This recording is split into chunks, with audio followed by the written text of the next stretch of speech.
Sort of the Story. I'm Janey. And Max.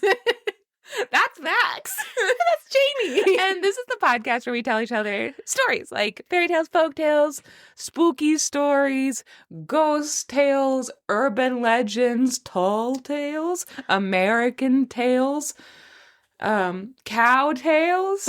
Those are delicious. And anything else we want to tell each other about.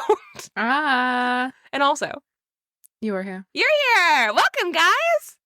Happy October 30th. Yeah, happy Halloween. It's Hallow Eve. Max, what are you going to be for Halloween? I don't know. I don't know, and I'm having a genuine panic attack about it. Do you have any ideas? No. Do you have any ideas for me? Well, for school, I usually dress up the entire week of Halloween for school. And thankfully this year Halloween's on Friday, so I do get a full week of dressing up. Yeah. In the past, I have gone to school as Miss Frizzle, as a pink astronaut, where I passed out space facts taped to candy. Space facts. As a witch, as a butterfly. That was something the kids drew for me, and I was a butterfly that year. Every year I'd kind of add one. I have gone to school as Frida Kahlo, and I have a Mona Lisa costume now, courtesy of your parents. But this year I'm going to school on Halloween as a fairy because I got the strapless fairy wings, and I'm going to wear the dress that I wore to Junior's wedding. And I ordered a little headdress, and I'm going to cover myself in glitter, and I'm going to pass something out. And I don't know what I'm going to pass out, but it's going to be fairy related. Yeah. I feel like it should be little pom-poms, and you should be like, this is my little creature for you. Cute! I don't know if that makes any sense, but I think you should do that. Little woodland sprites. Yeah, little sprites. Oh, cute. Yeah. Yeah. Anyway, so does that give you any ideas of what you can do? No. But last year I did a really sort of involved Wolfman costume. So maybe this year I'll do a mildly involved something other classic. I feel like you didn't get to fully do your Wolfman costume because by the time you changed it, it was already kind of later in the night, and it was an afterthought kind of thing. I feel like you could do that one again and really go for it. Yeah, maybe. I don't feel like enough people appreciated your Wolfman costume. Yeah, nobody showed up to our Halloween party last year. Guys, nobody showed up to our Halloween party. Turns out adults don't care about that. Turns out adults are stupid. No. Anyway, if you have an idea for what Max should be for Halloween, it's too late. It's the night before, but go ahead and join us on Discord and text us about it because she needs some help. Max, how do they join the Discord and tell us what to wear for Halloween? Well, you can join us on Patreon. For $3 a month, you get access to the Discord. And for $7 a month, you get access to the Discord, plus access to a full-length bonus episode every single month. Or for $4 a month, you get the $3 tier, and also you're our girlfriend.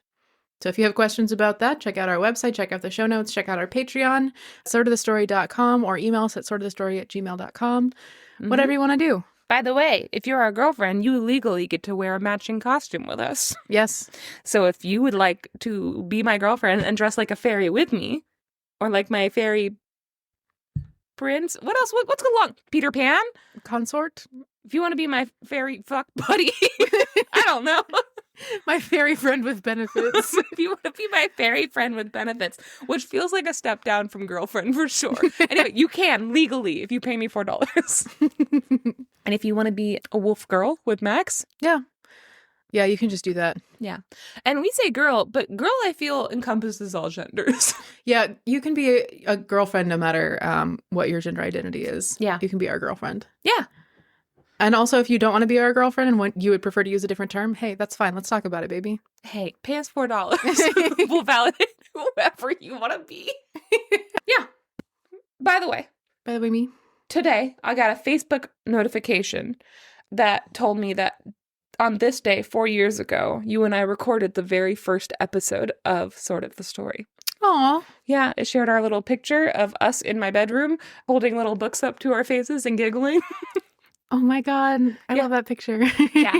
We had one single microphone that cost me $20 7 years ago in between us in my bedroom on a glass table.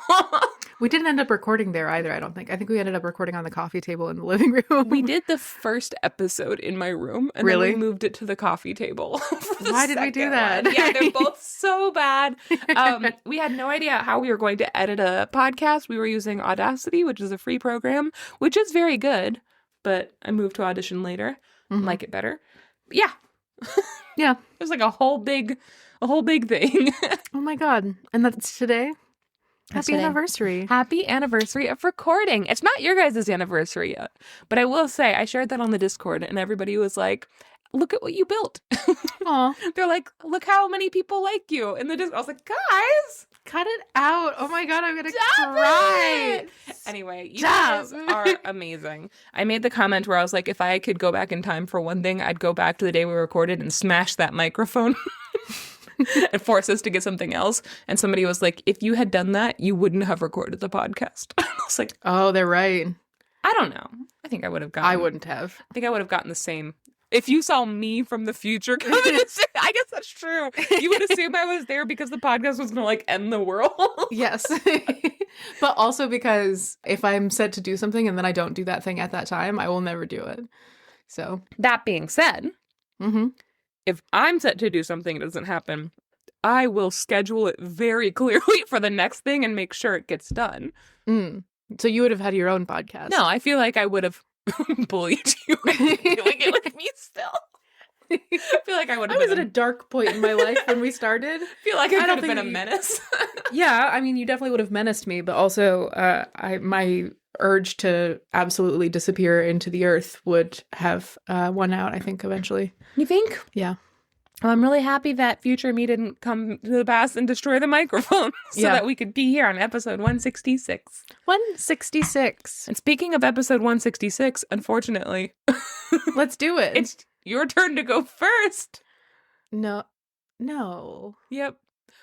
But because Max and I had a mix-up we had a little mixerino. We had a tiny mix-up, not realizing that it was the Halloween episode. So I have a spooky story, and Max has a specifically good story for starting November. So what we're going to do is I'm going to go first this week, tell my story, and then we're going to record Max's story a little bit later. So if her story feels like it has other inside jokes, don't worry about it. Just laugh along. All right. Max, do you want to take a little break and I can tell you my story? Yeah, let's do it. Okay. We'll be right back for a spooky tale. Okay, Max. Okay, Janey. Max, okay. Today I'm bringing you a story from a book I have used in the past called Spooky Georgia. A spooky Georgia. Tales of haunting, strange happenings, and other local lore by S.E. Schlosser. Thank you. You're welcome. I can't say that name. And honestly, it feels pointed that she would call herself that. S.E. Schlosser. S.E. Schlosser. So this is called, I know, this is called Treasure. It's from Chatsworth, Georgia, which is right next to the Appalachian Mountains. And I'm just going to jump right in. I will tell you very seriously, we have used S.E. Schlosser. We have used S.E. Schlosser. We have used her story. Schlosser. Just point at me when you're ready. We have used S.E. Schlosser. How do you do that so well? I'm picturing it in my mind. I'm looking at it. S.E. Schlosser. We have used her stories.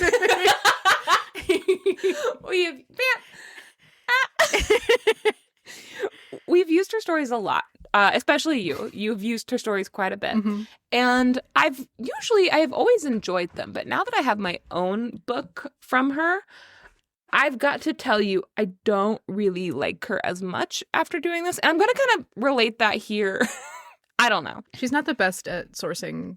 That's one of the big things is that she does include sources, but I talked about this last time. They are all just in the back, not attached to any of the actual stories. So it's impossible to actually pinpoint where each of these stories specifically comes from. You would have to go through all of the sources. Like 30 to 50 different sources that she has, which isn't very fair to the originals. So that's annoying as like a person who loves folklore. But even so, I do have a story from her that I would love to tell you. It's called Treasure. Treasure. It starts with, she was elderly, impoverished, and tired. So very tired. She was a burden on her family. She was scared. And she was scared. The she we are talking about, had once been the mistress at the local day school. This was back in the 1800s. But then her eyes started to go, and so she was forced to retire. She had managed to save a little bit of money from her teacher's salary, but obviously things haven't changed much. Things haven't changed. We're still getting paid the same amount as a teacher from the 1800s. That's not 4 true. cents. 2 bits. That's not true, but it was just not enough to really get her by while she was teaching, and so obviously she wasn't able to save like a ton. It was just barely enough to live off of. She had lived in the same cheap boarding house for more than 30 years, but recently it had been purchased by a greedy man at the very end of the Civil War, and he made it clear from the start that she was in trouble. See what you know about the theme of this story as I go on, or repeating them. The first thing the man did after he bought her boarding house was send a letter to all of the old tenants telling them that he was raising the rent, like a lot. And when they tried to reason with him, he laughed in their faces and was like, I can do whatever I want. If you don't like it, move. In fact, I want you to move. And he made it clear that he's raising the rents because he doesn't want them in there anymore. He told them that there were lots of people out there who would pay high prices to live in this boarding house. And unfortunately, he was correct. The higher the rent got, the more the people left, until the only one left from the old days was this old teacher. And the reason why was because she didn't have anywhere else to go. So she had no choice. The boarding house filled up with former soldiers and businessmen, people who could afford it. But also it became very quickly all men in this boarding house, like in this place where she'd lived her whole life, basically. I mean, not her whole life, 30 years. And the old lady didn't like living here with all of these men, and she was very uncomfortable in her house. And she knew that this was the point. She knew that the new landlord wanted her to be uncomfortable, so she would move out. And his plan was working. She was burning through her savings quicker than she had planned, trying to pay these new rent prices. Which I'm like, oh, you should have moved out immediately. Yeah. Because you're just paying really high rent. But also, I don't know if she could find any other place in the same town that would take her in. I just like to take this opportunity to say, fuck landlords. Yeah, that's a cool historic theme. Yeah. That hasn't changed very much. All landlording is an abuse of people's need for a place to live. Yeah, this guy fucking sucks. Okay, so finally, it's January 1st. It's the coldest day of the year, and she is counting her money, and she realizes she has officially run out of money. She doesn't have it to pay her landlord. So she goes to him with a partial payment, and he's like, get the fuck out. Now, get out. I've been waiting for this. And basically, very gleefully, he escorts her back to her house, or to her room, and he watches as she packs up some stuff in a black bag, and then he takes her key from her and locks the door, and then watches her walk outside, like he's escorting her out as if this little old lady is going to cause any trouble for him on the coldest day of the year. The old teacher stood on the stoop and looked out at the street and was like, I don't know what to do. She had no family, and all of her friends were dead. Oh, I know.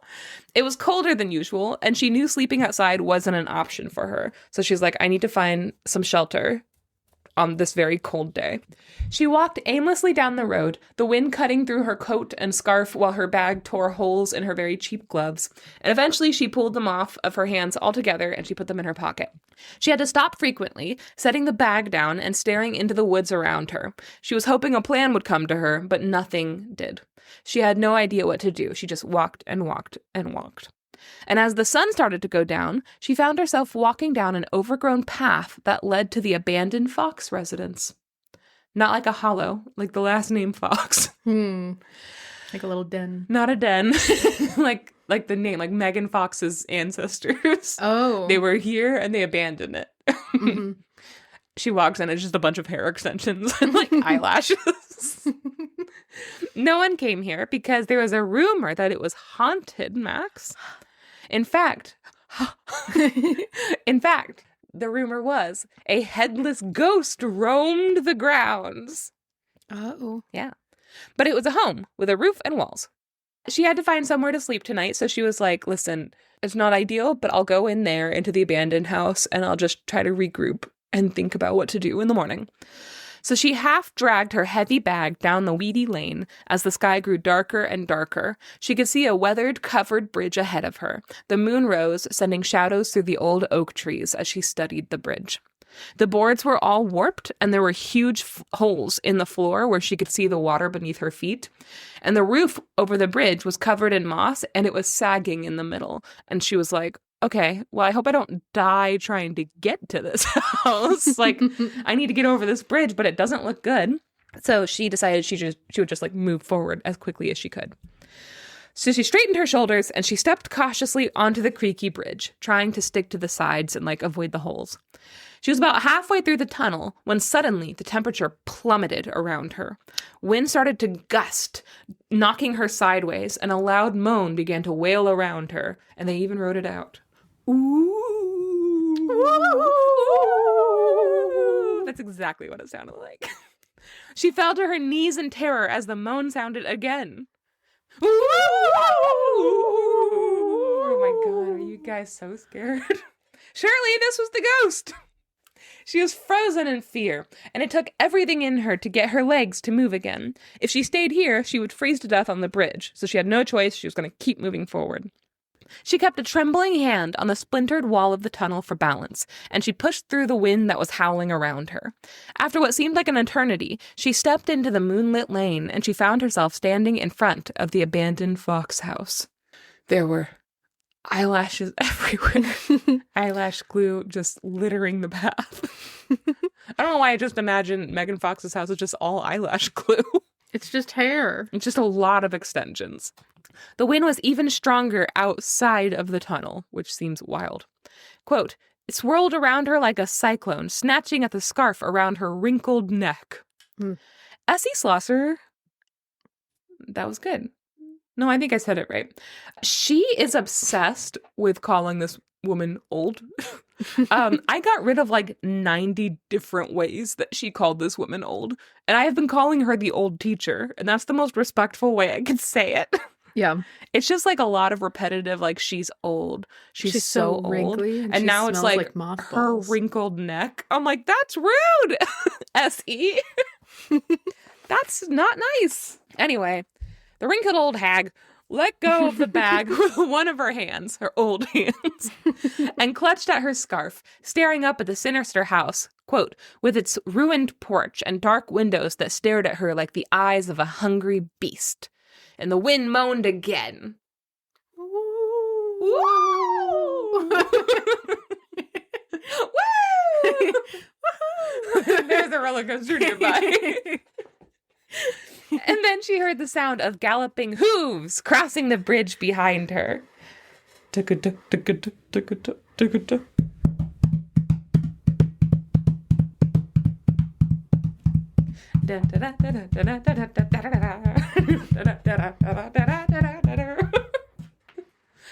is a fair behind her. She's on a fairground. Okay, so she hears the sound of galloping. You're making this not scary. Sorry. And then she heard the sound of galloping. Who was doing Dominic the donkey? Okay, and then she heard the sound of galloping hooves crossing the bridge behind her. She whirled around, quote, cold sweat breaking out all over her wrinkled body. Her old heart was beating so fast she thought it would burst, end quote. And she was so wrinkly. Her paper-thin eyebrows. Oh, God. Her skin like crepe pepper. You could see through all the way to her old veins. Full of dusty blood. She had no teeth. Too old. Too old. God. All of her teeth were fossils. All of her teeth. Attorney at law. I wrote, I'm offended for this fictional woman. Yeah. A glowing figure suddenly appeared in front of the bridge. It was a man in a Revolutionary War uniform riding atop a ghostly steed. The man had no head. Oh. And that was the most prominent thing about him. So thing you noticed first. And also no steed. No, he had a steed. Oh, he did have a steed. Yeah, he was riding atop a ghostly steed. Oh, I heard no steed. He was riding on top of nothing. Air. His steed was like a double ghost where only ghosts can see it.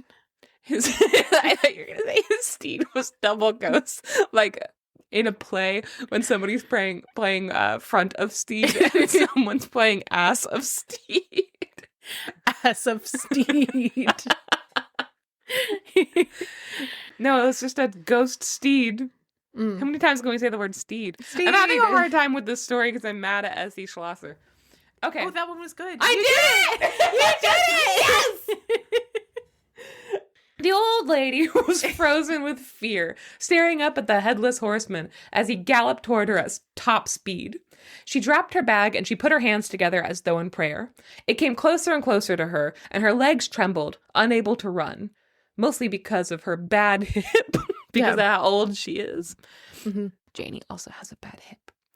Her eyes were fixed on the monster, and she felt them drying out in the cold wind because she was, like, unable to blink. She thought to herself, please, God, let it be over quickly. Don't let my eyes get wrinkly. God, please. Please, God. The only thing moist about me was my eyeball. The horse reared back on its hind legs, hooves flailing in the air. She closed her eyes and she waited for death. And then she heard a voice in her head saying, "At last! You've come at last!" Oh? It was a man's voice. Ooh.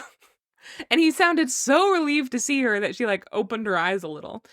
And she saw that the horse was standing now, watching her. Like the horse was watching her. Mm-hmm. The headless figure held up his hand as if to say, okay, wait, hold on, hear me out. Wait for a second. Mm-hmm. I know you're freaked out. And in her mind, she heard him say this, quote, "My lady, in life I was a miser who cherished money above all else. I ruined many innocent people who owed me money, and more than one child was orphaned by my neglect." What? That makes me think that murdering? I don't know. Or that he has murdering? Or that he has a bunch of illegitimate children? Yeah. I kind of thought like, and then he didn't like give child support, so the moms died? I don't know. "When I was summoned to war, I buried my treasure here on this land to keep it safe until my return. But a cannonball decapitated me during battle, and my treasure remains hidden to this day." Oh. Can you imagine seeing somebody get decapitated by a cannon? Yes. Yeah, me too. I just did it. Easy, turns out. Yeah. I'm having two simultaneous things where I acknowledge that like the force of the cannonball would crush someone's skull. Mm-hmm. But I'm having two images. One of them is like their head just like compacting in one direction and being like pushed away by the cannonball. Like off the neck? Yeah. Yeah. And the other one is just they get hit in the head with a cannonball and their whole head and neck slides off their body and lands on the ground somewhere. and then on the neck is the cannonball. Yep. They call him Cannonball Head. And he's actually their star soldier. Quarterback. God, that kid's got a cannon. That's what they say. And they're right in a way. I suppose. Okay. So he buried some treasure, thinking after the war I can come back here and not pay my baby mamas. But then he got decapitated and everybody died not getting paid. That's what I'm getting from this. He explained that had he been a nice dude while he was alive, he would have been able to die and go to heaven. But he was a real dick, so he was forced to haunt this land until some brave soul asked him to reveal the location of his treasure. So it's like really upsetting for him that everyone was so afraid of the ghost on the property that they wouldn't come and like investigate. So he said, quote, "Will you ask, dear lady, and release my spirit from this place?" And she was like, "No, fuck you and fuck landlords. I'm actually really fucking hating men right now. Suffer. I'd rather die." And then she has to haunt the place with him. She's specifically haunting him. Yeah. Oh my God, I would really like that ending. He's like, oh no. She took a breath and said, quote, "Please, sir, will you tell me where your treasure is buried?" And right away, directions poured into her mind. And as soon as the last word was out, the spirit gave a mighty shout. Ha ha! A light glowed from the horse and rider with more and more intensity until the old teacher had to shield her eyes. For a moment, the whole world went white. And then she was alone in the darkness with her black bag and the wind whistling around her. That poor horse. I know! He didn't do nothing wrong. That horse could not have died in battle with him. No. No. But like, do you think heaven gave him a horse? Heaven gave me a horse. And somebody else is like, heaven gave me a whore. Oh. It's kind of nice. Okay, so she's left alone. She's holding her bag. There's wind all around her. And the story says, quote, and $500,000 buried 20 feet from the place she stood. Also, quote, it is amazing what a body, even an old one, can do with the proper motivation. Even if it has so many wrinkles, hairs in weird places, even if it all kind of smells like powder, but like old powder. Even if there's some gunk. Yeah. Just some miscellaneous gunk. What is that? Yeah. Why can't they get that off, though? Even if some of the parts are yellow that shouldn't be. I mean, at this point, I genuinely believe S.E. Schlosser is a bad person. She hates this woman. It's just so fucking really, it's so bad. It's just bad writing, but also it's just like rude. The old lady found an old shovel in an old tool shed, and she dug up a trunk full of gold coins. She dragged it into the house and lit a fire in the fireplace. And that night she ate a dried apple, all the food she had left, and she counted her new money. Then in the morning, she brought the gold to the bank using a makeshift travois, which is like a platform. I looked it up. It's like you put two poles on the end, usually of like a donkey, and you tie it off, and then you put something on top of it, and then the donkey can drag it along. Yeah. Yeah. I was trying to find any way to describe that, because it's not a wheelbarrow, because there's no wheel. It's like a sled, but it's not a sled. Anyway. Yeah. Anyway, so she makes one of those, and she drags it all the way to the bank the next day. That same afternoon, she went to the lawyer of her former landlord, and she offered him cash for the boarding house that she had lived in for more than 30 years.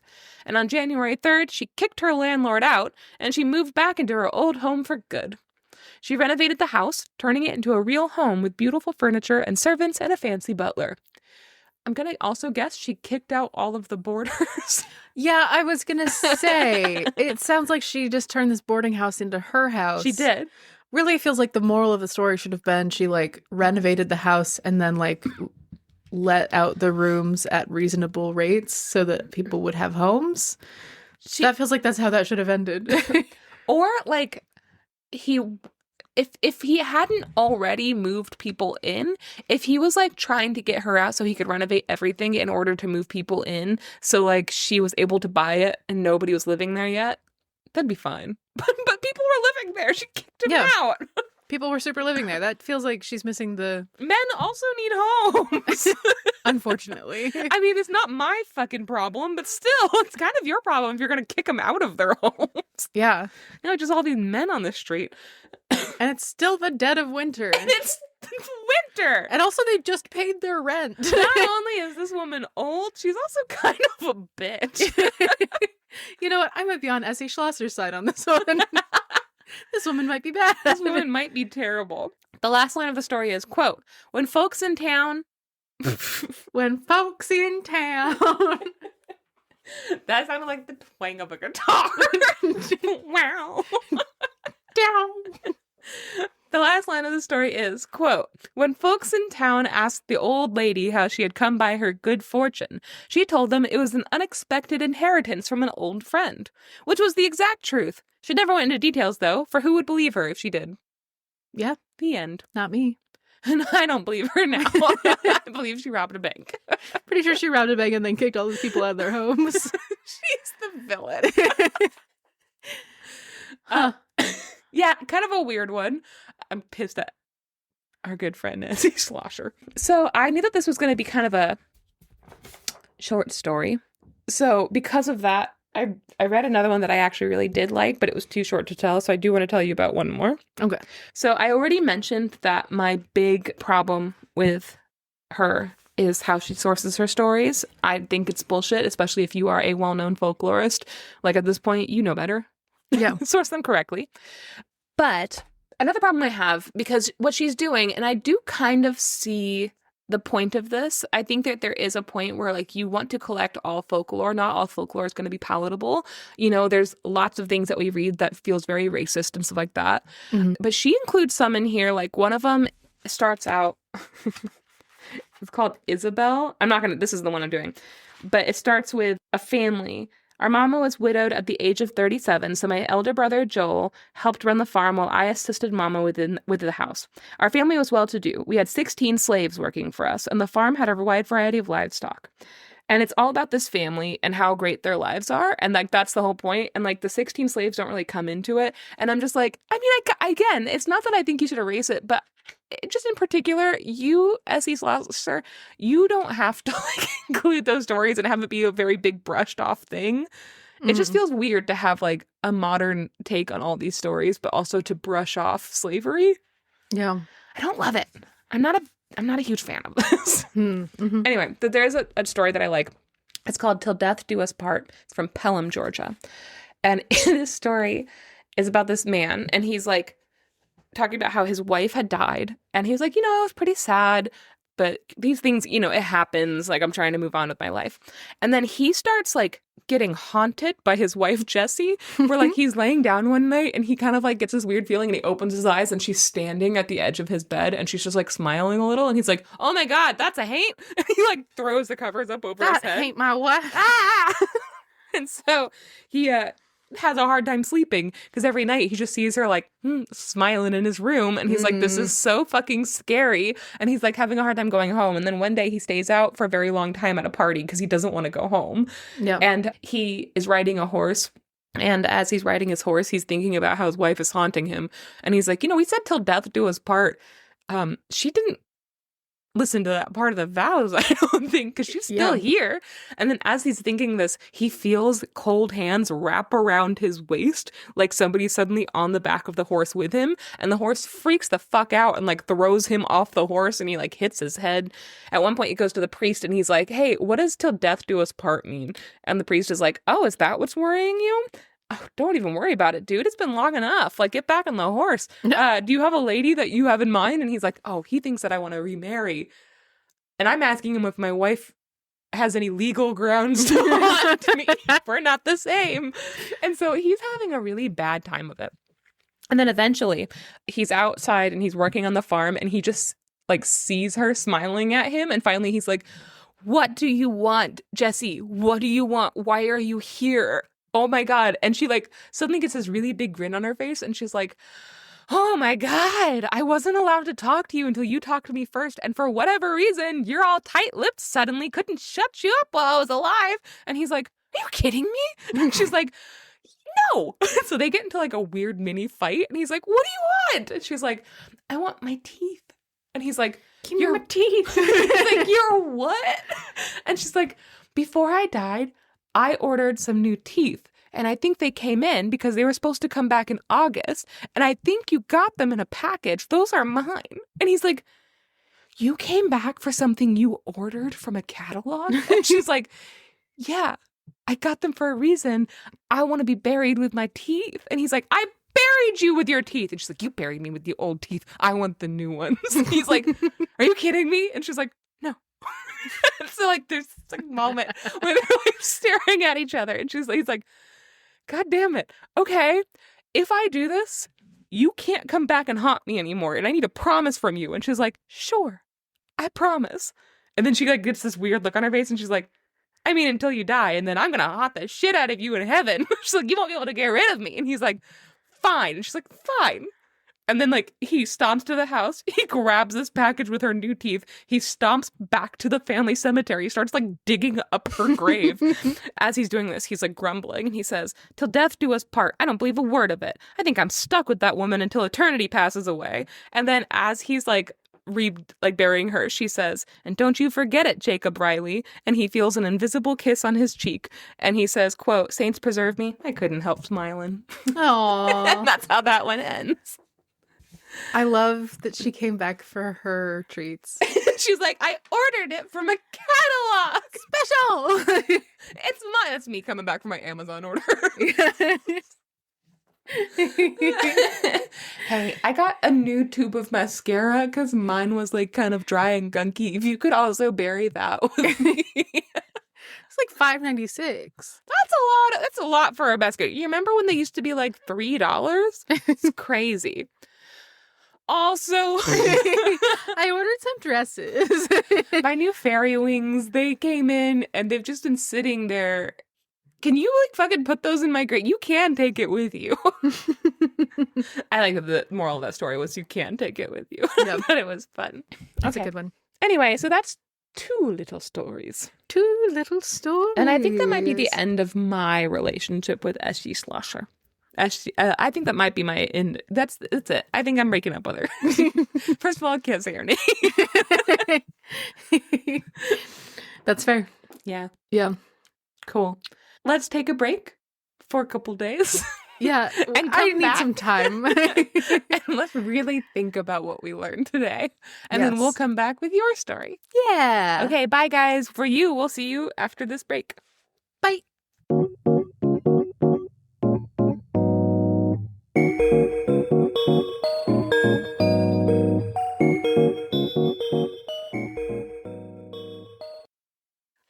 Okay, Janey. Okay, Max. The story that I brought for you today, this day, is the Zimwi. Okay. What do you think of that? Well, I heard a couple things. Zen, weed. Nope. Zimwi. All weed is a little zen. Zimwi, the Zimwi. The Zimwi. Okay. Yep. This is a Swahili story from Africa. The word Zimwi means ogre. And that's all I'm going to give you. Okay. Zimwis are like the Swahili word for onion. They have the Swahili word for layers. Wouldn't that movie be terrible if that's just how I wrote it? Yeah, that's the Swahili version. Yeah. There once was a little girl, and her name was Mbodzi. What book is this from? Oh, this is from A Terrifying Taste of Short and Shivery by Robert D. Sansucci. Fun. Another classic. Another classic. I've got some illustrations in here, or an illustration for this story, and then I'll talk a little bit more about how Robert D. Sansucci sourced this story at the end. But cool, just going to get into it. There once was a little girl named Mbodzi. She went with some other children down to the lake shore nearby to go look for shells. You know, kid stuff. Yeah. Also Janey and Max stuff. Also Janey and Max stuff. We do that. Classic kid stuff. And as she's hunting around for shells, she finds this really beautiful one that's got like these like brown waves through it, and like it's shot through with like coral pink, and it has this really beautiful like yellow gold kind of twist that goes through the whole shell that looks like a snake. And she's like, well, this is obviously the coolest shell. Yeah, obviously. She's right. So she sets it aside on a rock near the lake and continues searching. And she's like, I won't forget about it. I'm not going to. Okay. I won't forget about this shell because it's very important to me. We're going to leave and I'm going to be like, don't forget about it. I have a feeling, just like a little inkling, she might forget about it. I have ADHD. I know how this story goes. So they spend the rest of the day hunting for shells and fun little rocks on the lake shore. And they start on their way home and they get a little ways on the way. And she's like, fuck my shell. In this Robert D. Santucci, you just hear this really big fuck. The Swahili word for fuck. This is the Swahili word for fuck. Damn it. She's like, I lost my shell. We have to go back. And all the other kids are like, we're not going back just because you forgot one shell. And she's like, no, it was like a really cool shell. You really don't get it. You idiots. You idiots. It was a really cool shell. And they're like, okay, but how cool was it? And she's like, really cool. And they're like, well, still, we're not going. Wow. Why ask? And she's like, I was going to bring it home and it was going to be a good luck shell because it looked like it had a python on it. And that seems like that would be good luck for me. And everyone's like, yeah, that does seem like that would be good luck if you hadn't forgotten it by the lakeshore. But now it's gone and we're all going home. Okay. I just feel like pythons aren't usually seen as good luck symbols. It's nice to have some positive representation. Yeah. Good job on the PR team for pythons. And she's like, why won't you guys just walk with me? And they're like, well, because there's an ogre, a Zimwi even, that hangs up by the lakeshore after dark. And it's almost dark. So we're not going back to the lakeshore where the ogre is. because they'll get us. Yeah. And she's like, okay, but it's almost dark. It's not dark yet, right? I imagine he's got to have some amount of commute. So, like, I bet I can get there. What if he hits traffic on the way and then we're the fucking chumps who didn't go back? So I'm just going to go back. I'll get my shell and then I'll be gone before he ever gets there. I mean, have you tried beating 5 o'clock traffic around here? It's the ogre version of congested. Yeah. The Swahili word for rush hour. God damn it. I said ogre word. Okay. Ogres don't actually have their own native tongue. They use the language of the people. Yes. Yeah. Which is why so many ogres are elected to Congress. Woo! Yikes. So she's like, well, I'm going to go back for my shell. And they're like, okay, good luck getting eaten by an ogre, I guess. Okay, bad friends. Bad friends. So she goes back on her own. And she gets to the lakeshore and she pauses at the edge of the forest. She looks around. She doesn't see any big horrifying monsters. So she's like, see, I knew it was fine. Oh, sorry. The whole time that she's walking through the forest, she's singing to herself to keep herself from being scared. And then she gets to the edge of the forest and she takes a break for a second. She pauses and she looks around. Doesn't see any big horrifying monsters anywhere. So she like looks at one direction, looks at the other direction, doesn't see anything. And she's like, I was being so silly. I had nothing to worry about. There's obviously no Zimwi out here. I am just going to go get my shell and then I'll go home and then I'll have good luck forever. And so she starts walking out onto the beach and she walks up to the stone where she set the shell. And she almost is at the stone before she notices that there's a boy who's sitting on the other side of the stone. He's got long hair and he is holding a very big drum, which is called a nkoma. He's holding an nkoma drum and like playing it really gently. And in one hand, he's holding her shell. And she's like, hey, hey. And he's like, hi, was that you singing before? It was so beautiful. And she's like, yeah. And he's like, well, what are you here for? I read so many books that are just like this, except that's not children, thankfully. Thank God. Just saying, this could be romantic. And then they like fall in love when they're older. Yeah, maybe. The end. And he's like, what are you here for? And she's like, oh, that shell, actually, I found it earlier and I set it on the stone so that I wouldn't forget to bring it home. But then I forgot to bring it home. And so I came back for it. And he's like, oh, this shell? And she's like, yeah. And he's like, okay, you can have it. But I'd love to hear some more of your singing first. And she's like, okay. And then she like sings a little bit more. And he's like, I'm really sorry. I'm kind of hard of hearing. Can you come a little bit closer? No. Don't do it. This is a trap.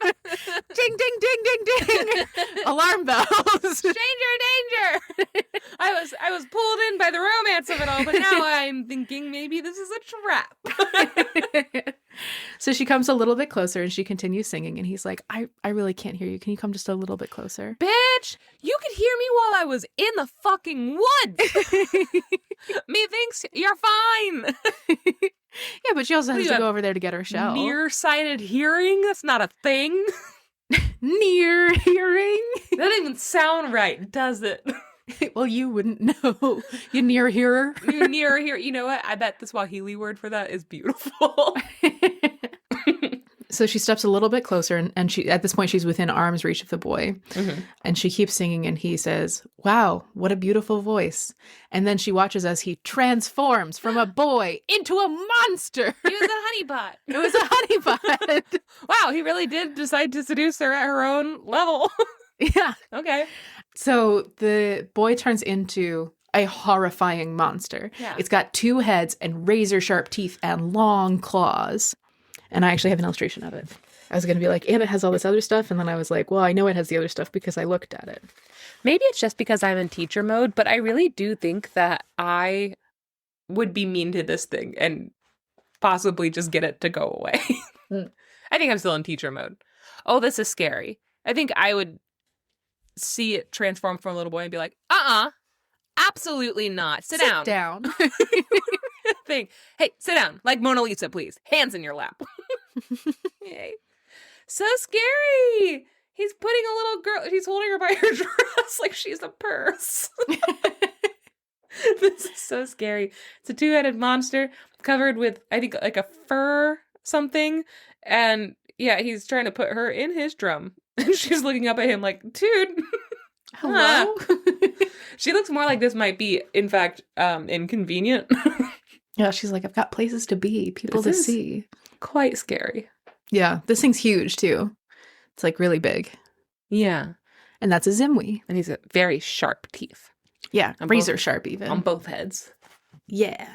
So the boy transforms into this huge, monstrous Zimwi and quickly snatches up Mbodze and stuffs her into his drum. Now. And she's like, why are you doing that? Does he flip it over? He must flip it over. Yeah. Okay. He stuffs her into his drum and seals it up. And he's like, ha, ha, ha.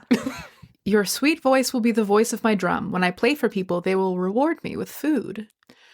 Or they'll be like, that's you got a little girl in there? That's not what I paid for. I wanted drumming. And you have like, wah, wah, wah.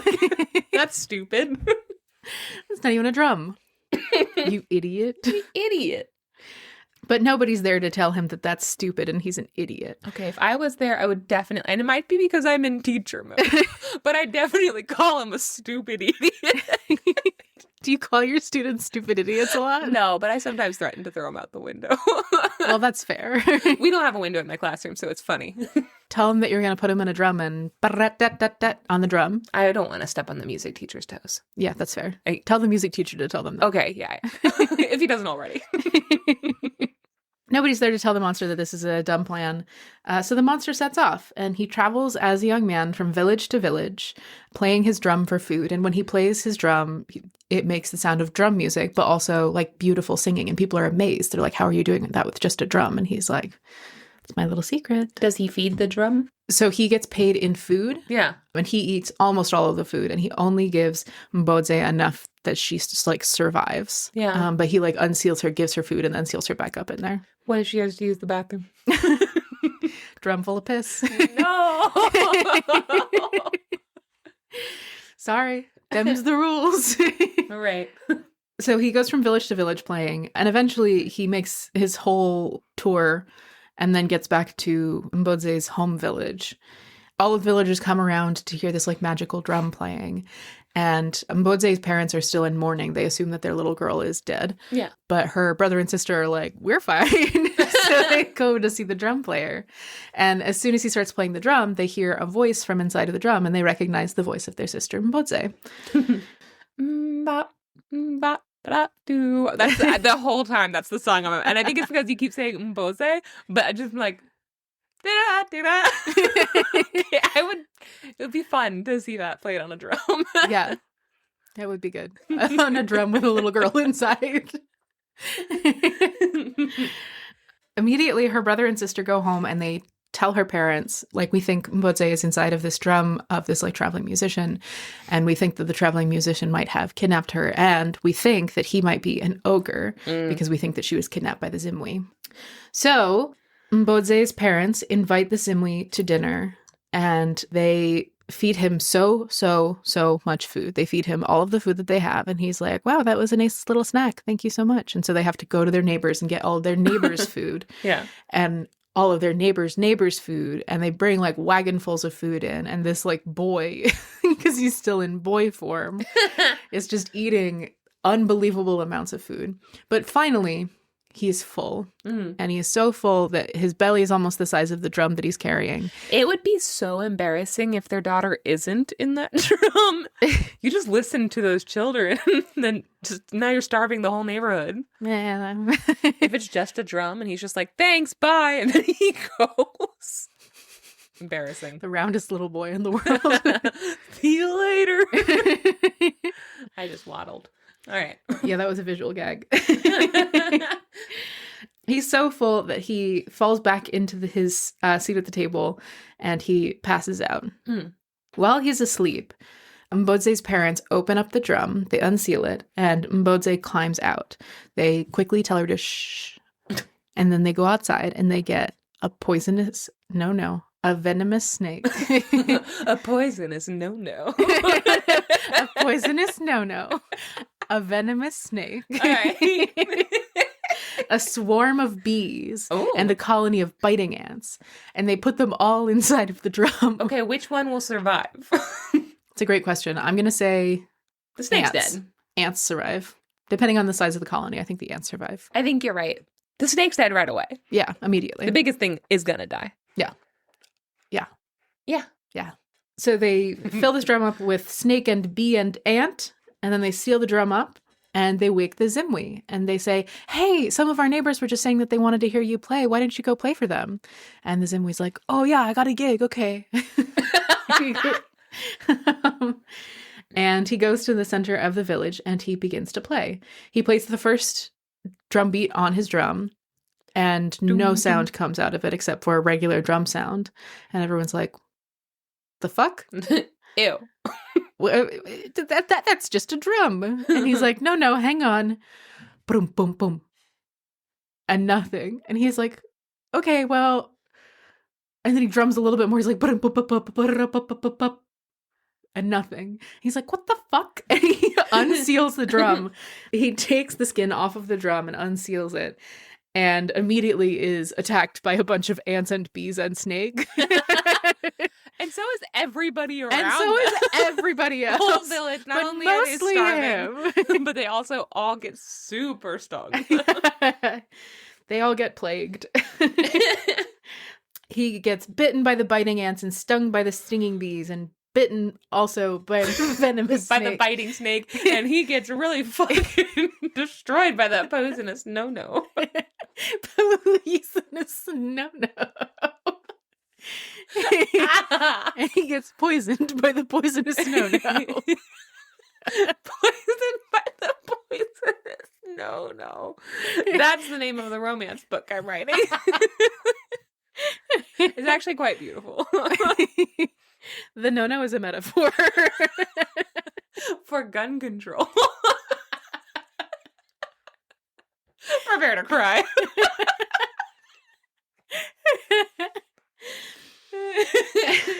So he gets stung and bitten to death. Mm-hmm. He transforms from a little boy into the two-headed monster in death.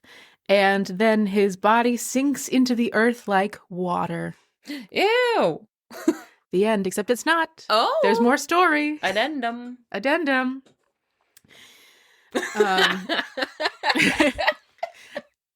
What? Poisonous no. So stupid. Okay. Oh my god. I might be a little delirious today. Same. On the spot where the Zimwi sank into the earth, a pumpkin vine sprang up. Okay.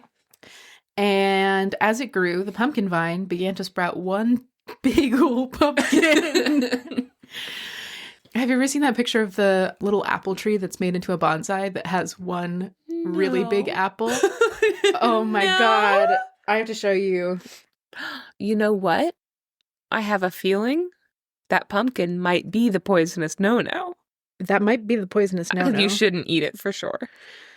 It came from ghoul water. Oh, that looks fake. No, it's real. They will put, so it's, I'm showing Janey a picture of a little teeny tiny little bonsai tree, and it's an apple tree. And the apple tree will put all of its energy into growing one regular apple. It's like when you see like the little dogs who they get pregnant stick. and you think that they're going to have like a lot of puppies, like a litter, but they have one little puppy. Yeah. Yeah, it's cute. Yeah. Or like a chicken with one little egg. Yeah. Yeah. I was thinking it's like a puppy with one big stick. Pretty good. Like too big for that puppy. Like, put that down. That's too big for you. No. That apple looks too big for that apple tree. Yeah. Honestly, it might be photoshopped, but if it is, at least it's not AI, because I've seen that since I was in 7th grade. Yeah. So this pumpkin vine springs up with a huge pumpkin on it. Mm-hmm. The pumpkin keeps getting bigger and bigger until it's the size of the chieftain's house. Okay. Big old pumpkin. Yeah, put it in the fair. Put it in the fair. The Swahili word for county fair. Put it in the Swahili word for county fair for sure. And everybody kind of ignores this massive pumpkin for some reason. Mm-hmm. Until people start disappearing. Ah! No! The chief posts guards by the pumpkin because he's like, I feel like this massive pumpkin has something to do with all of these people disappearing. How would you ignore that? I don't know. Okay. But when they come back in the morning, all of the guards are gone. Oh, no. Yeah. Pumpkin got him. Pumpkin got him. Yeah. Guys, just right now, just try saying poisonous no-no. Like, say it right now as you're listening. It's so fun, I promise. It's genuinely kind of fun. People begin to move away from the village in... You know what? As I'm rereading this, I'm thinking that I may have misunderstood something. You think this is the next story? No, this is the same story, but I'm thinking that they don't suspect the pumpkin. Okay. I'm thinking he posts guards around town. Okay. And not around the pumpkin. Yeah. So he posts guards around town, all of the guards disappear. I mean, why would you expect the pumpkin? Except that nobody Except that it, like, grows up where the ghoul died? Yeah, and then people start disappearing, and also it's the size of a house. It just feels very Roald Dahl. Like the pumpkin might be evil. So I'm thinking that the chief nobody suspects the pumpkin, but also just they think that people are disappearing, and separately they've got a big pumpkin. Yeah, okay. Like, one good thing happened. Yeah. One terrible thing is happening. Yes. People begin to move away from the village in fear. They think that maybe the Zimwi is back and is kidnapping people. Mbodze's family is packing up and getting ready to leave because they don't want a repeat of losing their daughter. Mm-hmm. And they're going to spend one last night in the house, and then they're going to move in the morning. Mm-hmm. And that night, Mbodze hears a sweet voice calling out to her on the wind. Girl, no. Girl, no. Girl. The voice says, Mbodze, come see how fine the pumpkin looks in the moonlight. And so she pokes her head out the window and she looks at the pumpkin, and yeah, it looks great. This is a metaphor for going back to your ex. Don't get lured in. I'm they a pumpkin can't now. change. I'm not even a boy anymore. Now I'm a pumpkin. Heard that. You can never trust a pumpkin that used to be a boy. As Mbodze is looking out, she sees her mother and her sister and her father and her brother, and they are all walking out of the house towards the pumpkin, as though they are under some kind of a spell. Uh-oh. And as she watches, they walk up to the pumpkin, and a huge mouth opens in the side of the pumpkin, and they all walk in, and then the mouth closes. So that's fun. She's having the worst childhood. Yeah, she's having a really rough time. So the pumpkin swallows her entire family. Even as she is horrified to see this, she feels herself drawn by the magic of this voice that she hears. Mm-hmm. The voice says, "Oh ho, here is the voice of my little drum. Ah! Come closer, you won't escape me again." Doesn't this seem like alternate dimension Sinners? Kind of. A little bit. Yeah. She realizes that this is, in fact, the Zimwi, who has been reborn as a pumpkin for some reason. All right. Halloween. Halloween. Ooh. As she realizes that it's the Zimwi, she also realizes that she's outside of her house and walking towards the pumpkin. Mm-hmm. For a moment, the spell breaks and she runs back towards the house, but then she hears the voice calling for her again, and she finds herself pulled back towards the pumpkin. But as she's pulled back towards the pumpkin, she stops and she grabs her father's war axe and hides it behind her back. Hell yes. She follows the voice all the way to the pumpkin. The pumpkin's mouth opens and she steps inside, and then the pumpkin's mouth closes and she finds herself in a cool, damp, dark place. Okay. I just feel like I could get out of a pumpkin pretty easily.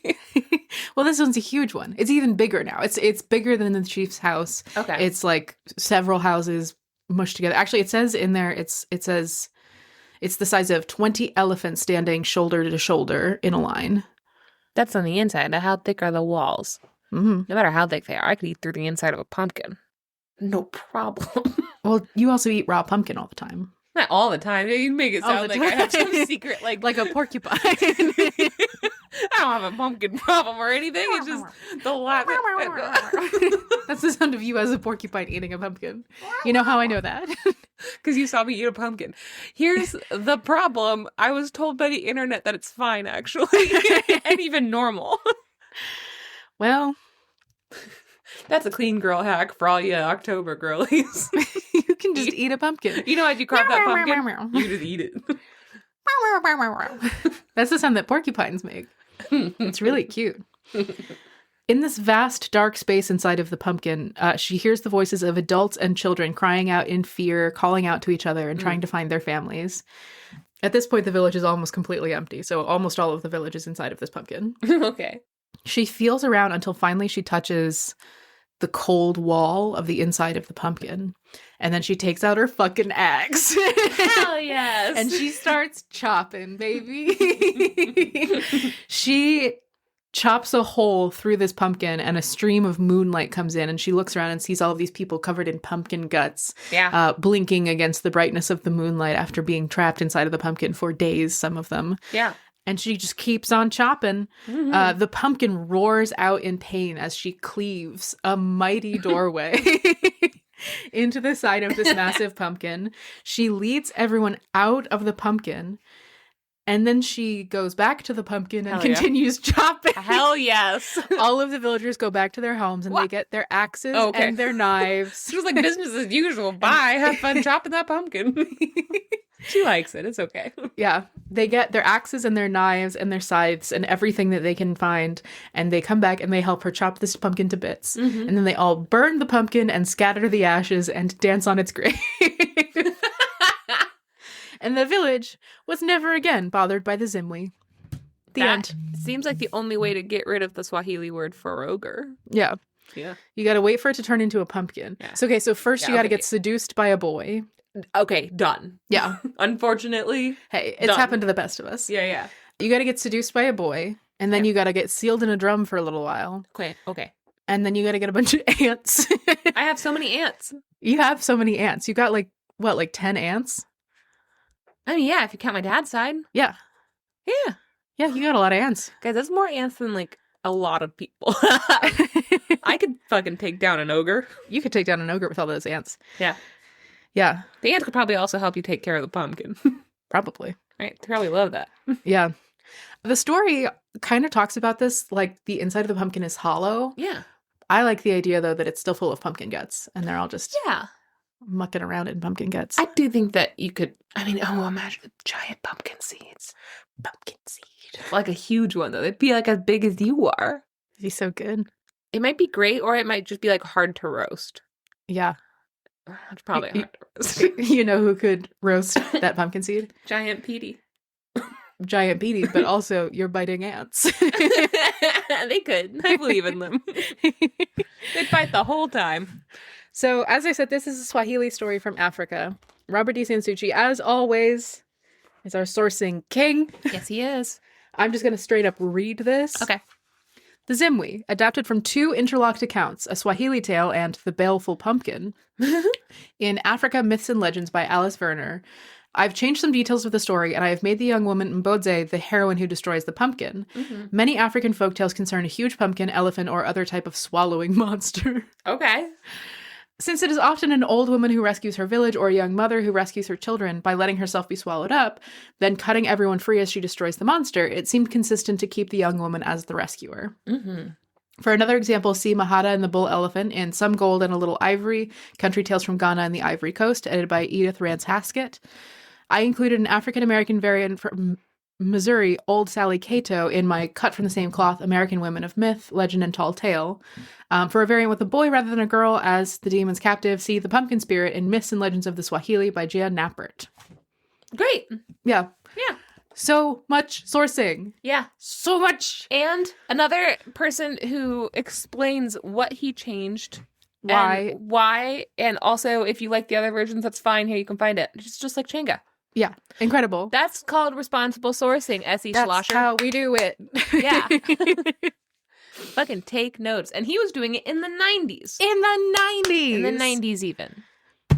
No excuse. There's fucking no excuse. No excuse. Okay. Awesome. I liked that a whole lot. Yeah. That was really fun. Halloween. That was the epitome of Halloween. I thought that was a pretty good Halloween story. Yeah, I think so too. I like to think of this as an alternate story for the jack-o'-lantern, where it's like, yeah, it opens a chop mouth. it up. Yeah. Get it. Yeah, it opens up its mouth to eat your family, so you gotta chop it the fuck up. Oh, I want to carve another pumpkin. I'm gonna go get the pumpkins off Your of poor Lauren. pumpkin. I know it's gone, but I'm gonna No, I know. I had to dispose of it. Yeah, I'm gonna carve another one. I'm gonna go get it off of Lauren and Jordan's porch. They're not using them. Those assholes. They're fine. Those assholes. All right. Well, Max. Janey. A lovely time. Thank you very much. Guys, happy Halloween. Happy Halloween. To all who celebrate. I hope you all have a wonderful day. If you would like to look at some pictures, Max has a really scary one. Go look on our Instagram. I'm a little behind on all the pictures, so I think I'm going to have to today just photo dump on Instagram. Hell yeah. So, but those will be up on our Instagram. You can also join us in discussing this on Discord by joining our Patreon at the $3, $4, or $7 level. But just a note, if you want to join us at the $4 level, you get to be our girlfriends. And we're going to dress slutty for you on Halloween. Ooh.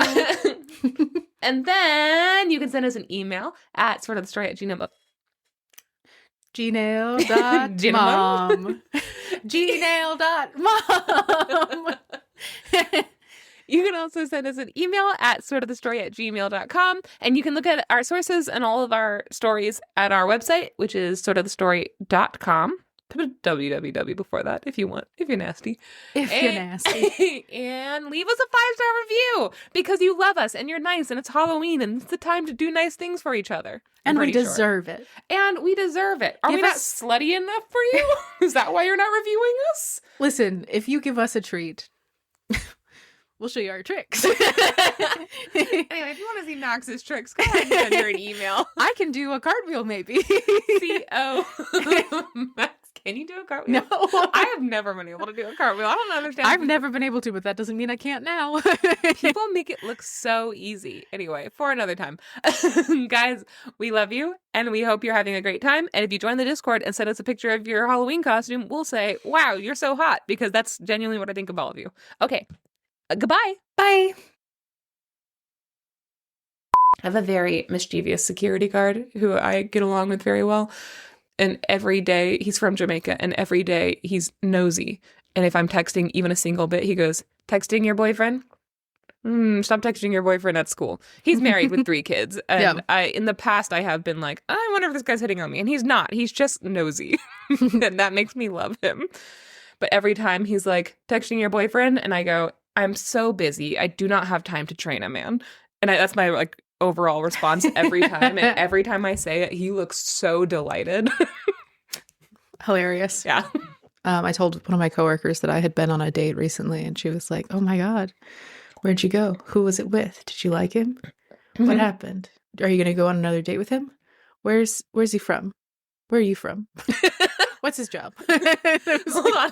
She was like, Social Security. And suddenly she has like one of those like paper pads that flip out. Yeah. She's wearing It's got the interview aviators. folio. Yeah. What? Height and weight. Any distinguishing features? Did he ask you to a second location? Where was that? Did you go? Why or why not? Oh my God. And then she's like, hey, go ahead and take photos. And you look, there's just a guy next to her wearing like a windbreaker and glasses. And you're like, who's this? I just love a nosy person. Yeah. I love a nosy person. Yeah. I don't think I'm particularly nosy. I think I want to be very nosy, but I'm not particularly a nosy person. Just like I also think that I'm a particularly warm person. But if somebody's crying around me, I'll leave. Because in my head, that's the nicest thing I could do. Because that's a nice thing you could do for me. Yeah. Too many people try to hug me. And I'm like, I don't actually like hugs. And it's mortifying that my face is leaking. Can you leave? Mm-hmm. I've been in this situation with you many times. And so the problem is do you need a hug when you're sad? Are you sad that I don't hug you and provide comfort when you're sad? Sometimes. I'm so sorry. Oh, if you need a hug, I would be happy to hug you. Thank you. But I'm not like a person that wants it people in my space when I'm feeling big emotions. Yeah. So again, I feel like I'm always like, I'm going to be so nosy and ask questions. And that comes in the form of me going, wow. And then changing the subject. So the opposite. Wow. Anyway, this one time I was doing that. I just talked about myself. And in my head, I'm like, wow, they're like tight-lipped. I would love to know more information. I've been on a lot of dates with men like you. Really bad. I'll be like medium nosy. Like how? If I'm like, I went on a date with this guy. I would be like, oh, how'd it go? It was interesting. Well, how was it interesting? Good interesting or bad interesting? It was okay. It was, it was like a whole nail thing. Right, a whole nail thing. Yeah. Fingernails or or like construction nails. Yeah. He had construction nails for fingernails. Okay. From birth or like Max, I'm sorry. I'm actually trying to do some work here. Can you okay, like but leave my I just have a couple more office, right? questions. Is it just the one nail or can he use them and then they grow back? It wasn't necessarily on the nails themselves. It was what he was doing with them. Oh my God. Oh, I just got a fax. No, you didn't. Nobody uses fax cards. It's 2025. This is how Max ends up getting fired for trashing it off. Anyway, if I just described your boyfriend, let me know. See, if someone if someone explains something like that, then I'm like, yeah, you want me to ask. You don't say a date was interesting if you don't want me to ask. You would say, yeah, it was fine, which is what I do when I don't want you to ask. Like, okay, I had a date last night. Yeah. So I'm a little tired. It was fine. Yeah, what'd you guys do? It was fine. And Okay, you said awesome. I'm what glad. you guys do. Wait, hold on.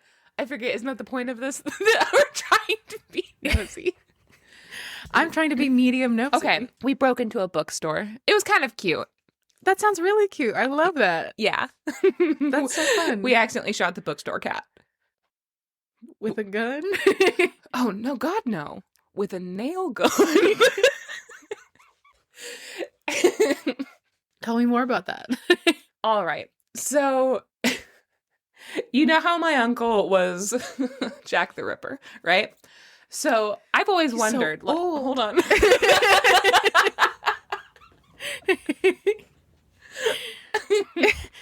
Old. You know how I'm 200 years old, right? And I went out with a guy who has carpenter nails for fingers, and we killed a bookstore cat.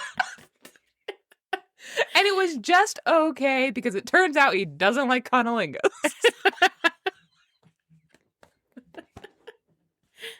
Anyway, how was your week? It was good. It was really good. Great. Bye. Okay.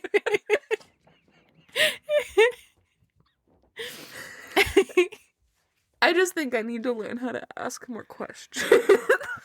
See, to me, all of those questions felt very natural and necessary.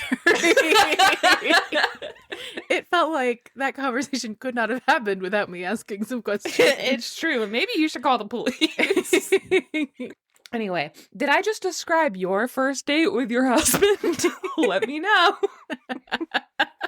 So I'm going to tell you that I was on a date, and then you ask me the questions that occur to you. You want me to do the opposite of what I would do? No, I want you to do what you would do. Oh, okay.